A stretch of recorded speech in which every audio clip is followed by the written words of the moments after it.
We're not exchanging cookie recipes. We're not, we're not playing patty cake. It's, one of my ex-teammates, Julius Peppers, 6'7". He's not coming to, kind of pat me on the shoulder and say, hey, good catch. He's trying to knock my block off.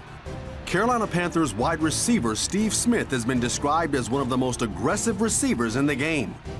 At 5'9", 185 pounds, he's easily one of the smallest, but he's also one of the most productive. When you're playing football, you line up against guys that may be a little bit bigger. You have to take something to the field to be competitive. People call that a chip. Yes, some people call that a chip on your shoulder. In this business, I make a lot of money, but at the same time, I work with my hands. And when you work with your hands and you're working a blue-collar job, you gotta bring your hard hat. And so that's what I believe in. I believe in doing with your whole heart. As God said, there's going to be one person that win the prize. So run the race to win the prize. That approach seems to have paid off. For his first 8 seasons, Steve tore up the field with his strong hands and quick feet. Opposing teams would even assign 2 players to defend him. During the 2005 season, the 5-time Pro Bowler led the league in receptions, receiving yards, and touchdowns.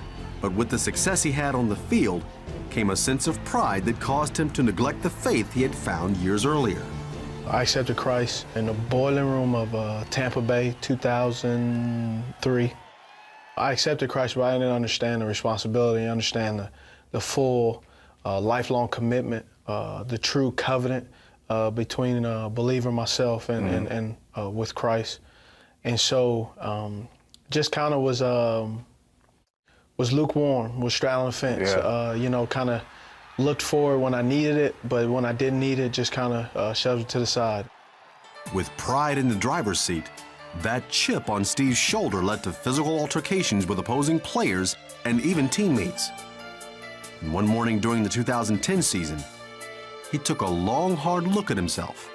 I really just did not recognize the man, the young man in the mirror.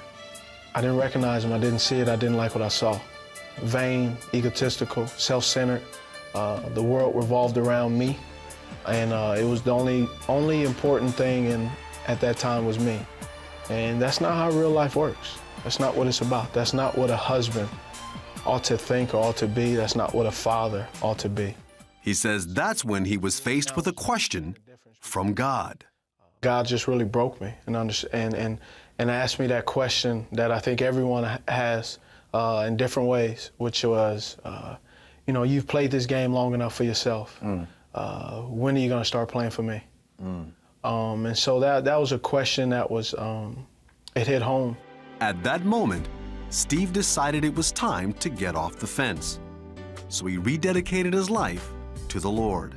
It really took me, statistically, that was pretty much the worst year I've had in my professional career outside of breaking my ankle after going to the Super Bowl. But spiritually and mentally and physically, it was probably the most best year I've had.